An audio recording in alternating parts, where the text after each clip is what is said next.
Hindi natupad ang hinahangad ng Ginebra na sila ay makabawi sa Game 3, dahil mas nanaig ang pagnanasa ng Meralco na sa serye ay makauna, ang Gin ay nadadalawahan na nila.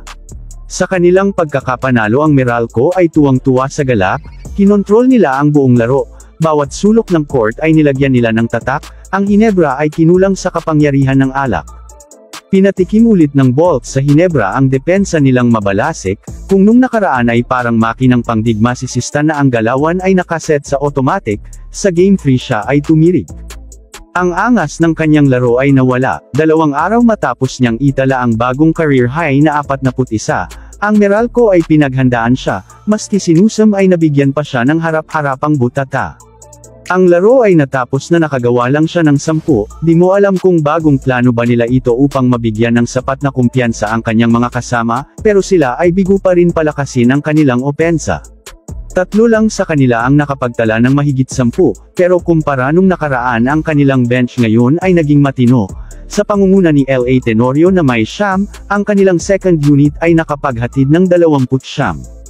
Ang kanilang rally ay dumating ng huli, kung kailan ang oras ay hindi na nila kakampi, tsaka lang lumabas ang kanilang 9-0 run nung patapos na ang laban. Ang kanilang never say die ay hindi naman bitin, wrong timing lang talaga ang kanilang pagdating, siguro ay dumaan pa ng EDSA kaya late nakarating, tuloy ang panalo ay inangkin na ng Meralco ng tuluyan. Gayunpaman ay nabigyan pa rin nila ng karangalan ang kanilang mga sarili, kahit umuwi silang talunan. Sila ay lumabas ng court na taas ang mga noo, dahil ang kanilang pride ay hindi nadurog ng Meralco.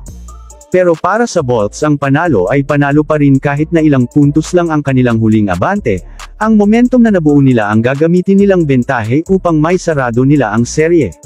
Ngunit sila ay hindi pa rin dapat pakampante, pinatunayan ng Gin na sila ay walang pake kahit ang kalaban ay malaki ang kalamangan, kahit kasinbilis ng kuryente ay kayang-kayang nilang makipaghabulan.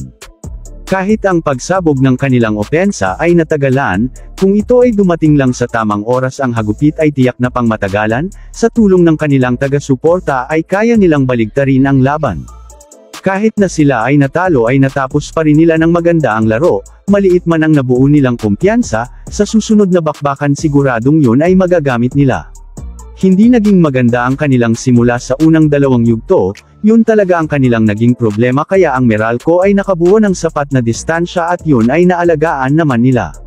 Kaya nung nakaramdam sila ng pag-init ay naging huli na ang lahat, sapagkat ang kalamangan ng Bolts ay kanilang binatak para sa dulo ay hindi na nila yun mawasak. Sila ay binarubal lang ng Meralco at nawala ang kanilang pagiging agresibo, tila ang pinagmamalaki nilang espiritu ay sa Bolts sumanib, ang kanilang laro tuloy ay napunta sa panganib.